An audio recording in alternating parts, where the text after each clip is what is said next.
Itu katanya mama sama si R katanya digerebek pemuda. Hah, digerebek di mana? Yang benar, aku bilang. Nggak nyangka kan, aku bilang di kontrakan katanya digerebek sama pemuda, lagi enak katanya gitu. Kalau sekarang kita memperhatikan berita-berita yang viral di sosial media dan kita tanya, apa kabar dunia? Jawabannya sedang tidak baik-baik saja. Banyak sekali kasus-kasus aneh yang nggak masuk logika, yang bikin kita, hah, kok ada sih yang kayak gini? Seperti yang akan aku bahas di video kali ini. Suami selingkuh dengan ibu mertua sendiri, atau kalau dilihat dari sudut pandang istrinya, suamiku selingkuh dengan ibu kandungku. Hah, gimana ceritanya? Gimana kronologinya, dan apa pelajaran yang bisa kita ambil dari peristiwa atau kisah ini? Tonton videonya sampai akhir bersama aku Devi Puspita. Jadi kronologi ceritanya, korban bernama Norma Risma atau kita sebut saja Mbak Norma, dan juga suaminya yang sekarang udah jadi mantan berinisial R yang selingkuh dengan ibu mertuanya. Jadi kejadiannya teman-teman, sebenarnya gimana sih Mbak Norma ini bisa menikah dengan laki-laki yang seperti itu? Sebenarnya mereka sudah menjalin hubungan pacaran semenjak Mbak Norma ini masih duduk di bangku SMA. Jadi bisa dibayangin dari SMA mereka berjalan pacaran selama 5 tahun teman-teman. 5 tahun kata Mbak Norma ini mereka mulai dari nol bareng-bareng bersama-sama, dan Mbak Norma juga bilang bahwa cowoknya ini atau mantan suaminya ini adalah cinta pertamanya.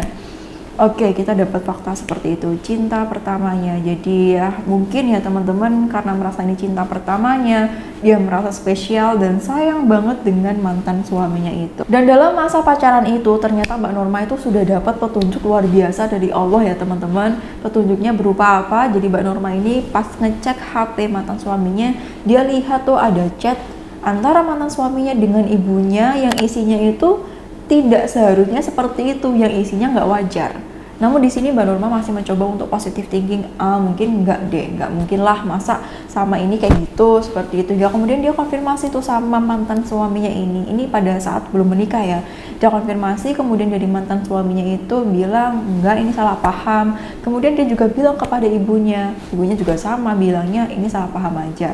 Oke, dia maklumilah itu terjadi. Petunjuk lain yang Allah berikan adalah Mbak Norma ini mengetahui ternyata mantan suaminya pernah pesan cewek melalui aplikasi teman-teman. Nah dari situ dia masih tuh memberikan toleransi kepada si mantan suaminya ini yang pada saat itu masih jadi pacarnya. Dan bukan hanya itu aja petunjuknya, Allah kasih petunjuk lagi berupa kecurigaan Mbak Norma ini berusaha dia buktikan dengan cara dia pinjam HP si mantan suaminya ini dengan alasan aku pinjam HPmu dong, aku mau ke kamar mandi buat hotspot gitu kan. Dikasihlah HP itu kepada Mbak Norma ini dan kemudian dia buka atau cek percakapan-percakapan yang ada di sana, dan benar dia menemukan percakapan tidak wajar antara mantan suaminya dengan ibunya sendiri. Dia screenshot kemudian dia kirimkan ke HP-nya sebagai bukti. Singkat cerita, habis itu dia tunjukkan screenshotan ini kepada bapaknya. Dikasih lihat, bapak ini lihat nih, masa percakapannya kayak gini, ini udah gak wajar, seperti itu kurang lebihnya ya. Hingga kemudian si bapaknya ini meminta mereka untuk berdiskusi dan membahas masalah ini teman-teman. Diskusi itu dilakukan hanya berempat, bapaknya, Mbak Norma, mantan suaminya, sama ibunya. Nah mereka berkumpul, kemudian setelah mereka berkumpul, bapaknya bilang ini apa percakapan seperti ini itu, maksudnya gimana gitu. Jadi pertama mereka ditanya kayak gitu, mereka masih menyangkal enggak itu cuma salah paham aja, dan dari ibunya Mbak Norma ini malah bilang itu salah ketik. Gimana salah ketik ya, sepanjang itu mana ada, kalau salah ketik mah satu kata atau dua kata, ini sepanjang itu nggak mungkin. Hingga kemudian karena bapaknya kata Mbak Norma ini bukan tipikal orang yang eksplosif atau meledak-ledak, dia bilang oke ya udah, kalau memang ini bukan ini apa, nggak ada apa-apa, atau kalau ada apa-apa barang kamu busuk, mungkin maksudnya hal itu ya teman-teman. Hingga kemudian si cowok ini takut karena dibilangin seperti itu, akhirnya dia bersujudlah mohon maaf kepada bapaknya Mbak Norma ini dan janji, maaf pak, saya kilaf pak, saya janji nggak akan ngelakuin ini lagi, saya cuma ngelakuinnya cuma sekali, dia bilang seperti itu. Sampai di sini aja udah bikin kesel ya teman-teman. Habis itu bapaknya Mbak Norma ini sebenarnya melarang anaknya untuk berhubungan lagi dengan laki-laki itu. Tapi yang terjadi, Mbak Norma ini masih mau memberikan kesempatan kepada keduanya. Dia masih mau memberikan kesempatan kepada mantan suaminya. Enggak kok bapak, dia pasti berubah kok. Dia bilang kan khilaf, pasti akan ada perubahan kok nanti, kita kasih kesempatan aja gitu. dia masih bilang seperti itu padahal bapaknya udah ngelarang. Enggak, nah kalau misalnya cowok udah sekali dia berzina seperti itu, pasti udah dia akan ngelakuin lagi hal seperti itu sama, bilang seperti itu. Nah di sini ya yang sedihnya kenapa bapaknya nggak langsung cerai aja dengan istrinya, karena udah jelas-jelas berzina seperti itu.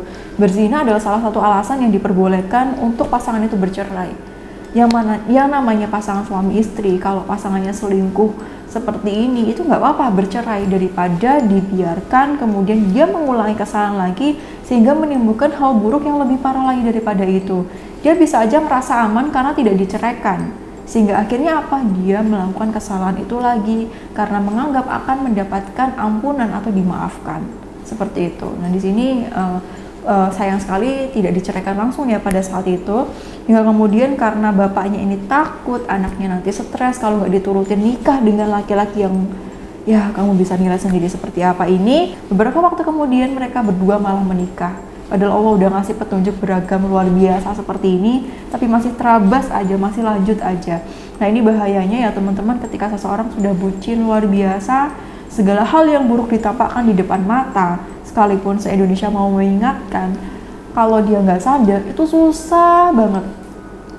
Seperti yang terjadi ini, padahal dia udah disakitin seperti itu, selingkuh nggak sama orang lain tapi sama ibunya sendiri, tapi masih mau memberikan kesempatan dan mau memberikan toleransi kalau misalkan oke, kamu nanti pasti akan berubah, aku yakin itu. Hingga akhirnya mereka menikah teman-teman. Menikah akhirnya apakah si cowok ini berubah? Apakah ibunya berubah? Ya berubah menjadi lebih buruk maksudnya. Bukannya malah sembuh ya, mereka berhenti untuk melakukan perselingkuhan dan zina seperti ini, malah dilakukan lebih parah lagi. Setelah mereka tinggal serumah, kemudian Mbak Norma ini memutuskan untuk pindah rumah aja biar lebih aman ya, biar kesempatan antara suaminya dan ibunya ini tidak ada untuk berdua. Tapi apa yang terjadi, ibunya ini malah nyusulin ke kontrakan dia. Ketika dia lagi kerja, ibunya datang ke sana menemui suaminya dan melakukan suatu hal yang tidak boleh dilakukan. You know what I mean? Seperti itu, hingga kemudian terjadilah penggerbekan ketika Mbak Norma ini sedang bekerja. Kemudian bapaknya Mbak Norma ini katanya sedang membeli bahan untuk jualan mie ayam. Katanya mereka juga punya usaha jual mie ayam di kontrakan situ. Yang terjadi, ibunya Mbak Norma ini datang ke kontrakan dia dan warga sekitar itu pada curiga karena kok lama dari tadi gak keluar-keluar, hingga akhirnya mereka inisiatif buat ngecek, dan ternyata beneran pas digerebek mereka sedang melakukan tindakan yang tidak boleh dilakukan atau melanggar norma. Hingga kemudian mereka digerebek ya teman-teman, digerebek dan katanya diarak, kemudian disidangkan. Bahkan ketika Mbak Norma ini dapat kabar suaminya ketahuan selingkuh sama ibunya sendiri, dia masih mikir gini, aduh gimana ya, berarti aku harus cerai dong sama suamiku kalau kegerebek seperti ini. Dia masih mikir seperti itu, saking bucinnya teman-teman. Jadi seperti itu kronologinya. Perselingkuhan sendiri itu aja sudah sangat buruk, apalagi ini sama keluarga sendiri. Coba bayangkan sekarang Mbak Norma berusaha untuk menyembuhkan trauma yang dia rasakan akibat pengkhianatan yang dilakukan oleh suaminya dan ibu kandungnya. Dan sekarang kabarnya mereka sudah bercerai, dan untuk orang tua Mbak Norma itu bercerai secara agama katanya, dan ibunya entah sekarang nggak tahu di mana. Nah jadi seperti itu kronologinya. Lalu pelajaran apa yang bisa kita ambil dari peristiwa ini? Yang pertama, pentingnya kita peka terhadap petunjuk yang Allah berikan. Ketika kita sholat istiqoroh, ataupun nggak sholat istiqoroh ya, ketika Allah memberikan petunjuk, kita harus peka terhadap itu. Ini orangnya kayaknya nggak bener deh. Kemudian kita cari tahu, bener nggak seperti itu? Dan kalau udah jelas-jelas, apalagi seperti Mbak Norma tadi, jangan dilanjutin. Jangan dilanjutin, akan menimbulkan keburukan yang lebih parah daripada itu. Memang sih ada beberapa orang yang beneran berubah, tapi apakah kamu yakin akan memberikan resiko terhadap diri kamu sendiri untuk menanggung ketidakpastian itu? Karena kebanyakan itu dia mengulangi hal yang sama atau bahkan lebih buruk lagi. KDRT, perselingkuhan, ketika diberikan toleransi, bukannya si pelaku ini berubah menjadi lebih baik, tapi kebanyakan berubah menjadi lebih buruk meskipun ada yang berubah menjadi lebih baik. Tapi berapa persentasenya? Dan kalau misalkan kita lebih baik cari aman, bukannya lebih cari aman aja, seperti itu. Jadi kita harus peka terhadap petunjuk yang Allah berikan.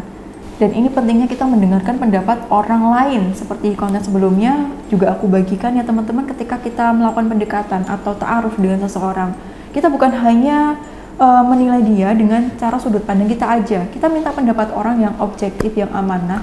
Dalam hal ini misalnya orang tua kita, ayah yang baik, kita tanya penilaian dari mereka, dari ayah kita misalnya seperti itu. Jika ayahnya baik ya, pastikan ayahnya baik dulu dan amanah teman-teman. Kemudian ketika ternyata beberapa orang yang kita percaya ini memberikan keterangan, nih orangnya kayak nggak bener deh, coba deh kamu pertimbangkan lagi. Kita beneran dengerin itu, jangan ngotot, jangan ngeyel. Karena apa teman-teman, kalau kita cuma pakai penilaian dari diri kita aja, itu kita jadi subjektif. Karena apa, kita ada perasaan cinta, ada perasaan suka, sehingga fakta-fakta yang ditunjukkan ke kita itu kayak kita menyangkal, gak mungkin deh dia seperti itu, pasti dia berubah kok, enggak ada lah dia buruk seperti itu, kamu paling salah lihat. Biasanya seperti itu, hingga akhirnya apa, menyesal sendiri. Itu yang pertama, kita peka terhadap petunjuk yang Allah berikan. Kemudian yang kedua, pentingnya kita punya identitas diri dan punya standar pasangan teman-teman. Kita merasa diri kita berharga, kita merasa diri kita berhak mendapatkan pasangan yang baik, kita merasa diri kita itu penting, sehingga ketika kita menjumpai petunjuk yang buruk, kita langsung cut orang ini karena kita merasa kita berhak dapat yang lebih baik kok. Jadi kita tegas terhadap diri kita sendiri. Memang sakit ya pada saat nge-cut orang yang sebenarnya atau sebelumnya kita percaya itu jadi orang yang baik buat kita, tapi ternyata dia mengkhianati. Tapi lebih baik sakit di situ daripada keterusan sakitnya nanti. Kita berikan toleransi atau kita izinkan orang yang jahat ini masuk ke dalam rumah kita, akhirnya dia memberantakan semua rumah kita. Dan siapa yang beresin? Ya kamu sendiri. Sehingga kita wajib merasa diri kita berharga, kita wajib merasa diri kita penting, kita wajib merasa diri kita berhak dapat orang yang baik, seperti itu. Karena gini, kalau kamu mencintai seseorang, kamu sayang sama seseorang, kamu akan memberikan yang terbaik buat dia kan. Gak mungkin kamu kasih sampah ke dia. Tapi kalau kamu benci sama seseorang, kamu gak peduli sama dia mau dapat yang baik atau yang buruk, bodo amat, kamu gak peduli, seperti itu. Gitu juga ke diri kamu jadi harus peduli, harus sayang, harus merasa berharga, harus merasa diri kamu ini penting teman-teman. Jadi teman-teman, itu beberapa pelajaran yang bisa kita ambil dari kejadian ini. Kalau misalkan kalau dilihat ini sebenarnya salah siapa sih gitu, pasti kalian ada sih pertanyaan seperti itu dan menganalisa gitu ya dari kondisi yang terjadi. Sebenarnya keempat orang ini sama-sama berperan dalam terjadinya peristiwa ini. Yang pertama, Mbak Norma Risma itu sendiri. Tentu dia nggak mau ya ini terjadi pada dirinya. Siapa sih yang mau kejadian buruk itu terjadi pada diri sendiri? Siapa sih yang mau mendapatkan pasangan yang buruk? Nggak ada sebenarnya. Tapi Mbak Risma ini sebenarnya udah dikasih Allah petunjuk yang luar biasa sebelum menikah. Dan dia juga udah diingatkan sama bapaknya juga bahwa janganlah nikah sama dia nak. Kalau laki-laki buruk atau laki-laki udah begitu, dia bisa begitu lagi di kesempatan yang lain. Udah dikasih tahu seperti itu, tapi dia masih lanjut aja. Karena apa? Karena dia ngerasa ini adalah cinta pertama saya, ini adalah orang yang saya cintai, aku cinta banget pak sama dia bucin, bahkan dia juga mengakui itu di podcast Denny Sumargo ya teman-teman, dia bucin banget sama pasangannya ini, sehingga segala hal yang Allah tampakkan sebagai petunjuk, itu dia terabas aja, dia langsung jalan terus, pokoknya aku maunya sama orang ini, dan benar ternyata ini bukanlah laki-laki yang baik teman-teman, dan ternyata dia tidak berubah, masih sama selingkuh sama ibunya sendiri. Kemudian yang kedua, dari segi bapaknya, sebenarnya bapaknya udah mengingatkan ya bahwa ini laki-laki buruk nak, jangan kamu nikah sama dia. Tapi karena dia kasihan ya, kadang-kala perasaan cinta kita terhadap seseorang itu atau perasaan kasihan kita terhadap seseorang itu bisa jadi racun buat dia. Jadi kadang-kala kita perlu tegas teman-teman. Kita perlu tegas. Misalnya nih, kalau misalkan ada orang yang kamu cintai, kemudian dia pengen makan makanan sesuatu yang bikin dia sakit perut nih misalnya, tapi dia nangis-nangis minta barang itu, enggak, pokoknya aku mau minum ini, pokoknya aku mau makan ini. Apakah kita sebagai orang yang cinta sama dia akan membiarkan dia minum itu?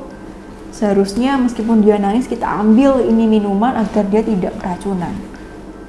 Seharusnya seperti itu, tapi mungkin cara Allah untuk memberikan ujian hidup manusia itu macam-macam ya. Mungkin setelah ini Mbak Norma Risma ini mendapatkan kemuliaan yang kita tidak tahu, laki-laki yang baik, laki-laki yang lebih baik, atau dia lebih bahagia bersama dengan pasangan yang baru. Kita doakan aja seperti itu. Ya kemudian akhirnya apa, bapaknya ini karena takut anaknya sedih, takut anaknya kecewa karena dia adalah anak satu-satunya, akhirnya ya udah deh nikah nggak apa-apa, meskipun sebenarnya bapaknya tahu kalau cowok ini buruk. Terjadilah sebuah pernikahan dan akhirnya anaknya mendapatkan penderitaan yang lebih parah daripada sebelumnya.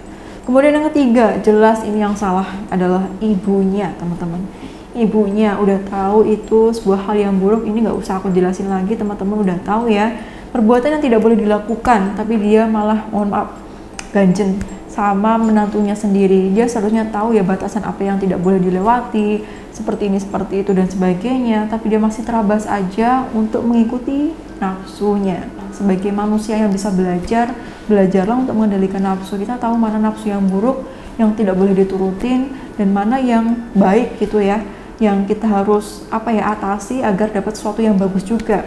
Karena tidak semua keinginan kita tuh harus dipenuhi, termasuk keinginan untuk berbuat buruk seperti ini. Tapi di kasus ini ibunya mengikuti nafsunya, tidak peduli dia menantu atau bukan, diterabas aja. Sebenarnya aku yakin Allah sudah ngasih warning dalam perasaannya bahwa ini salah, tapi karena dia mengikuti nafsunya, dia lanjut aja terus hingga akhirnya Allah izinkan itu ketahuan dan dia mendapatkan hukuman sosial dan entah hukuman apa lagi, seperti itu. Kemudian yang keempat, udah jelas banget ya salah siapa, salah si mantan suami atau si RZ ini, teman-teman. Di awal ini udah menampakkan petunjuk yang buruk. Selain dia sebelum menikah sama Mbak Norma Risma ini selingkuh sama ibunya Mbak Norma, dia juga pesen cewek online by aplikasi tertentu, teman-teman. Dan setelah menikah sama Mbak Norma, dia masih ngelakuin tindakan yang tidak boleh dilakukan itu juga, atau zina. Ditambah juga katanya dia KDRT terhadap Mbak Norma. Kurang apa lagi? Fix, teman-teman. Jadi seperti itu, teman-teman. Semoga kita bisa mengambil pelajaran yang bisa kita ambil dari peristiwa ini, karena pelajarannya memang banyak banget ya, teman-teman. Dan pentingnya kita melakukan pengecekan terhadap calon pasangan kita dan peka terhadap petunjuk yang Allah berikan kepada kita. Jadi sehingga kalau misalnya terjadi sesuatu, Allah udah kasih petunjuk, gak lagi nyalah-nyalahin Allah. Kadang-kala ada seperti itu, Allah udah kasih petunjuk tapi karena dianya gak mau melihat itu dan kejadian beneran, dia nyalahin Allah Subhanahu wa Ta'ala. Kenapa sih Allah mengizinkan aku mengalami ini? Padahal sebenarnya Allah udah ngasih petunjuk di awal, seperti itu.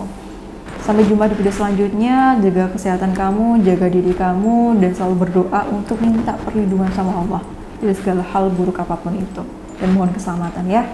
Sampai jumpa di video selanjutnya bersama aku Dewi Puspita. Wassalamualaikum warahmatullahi wabarakatuh.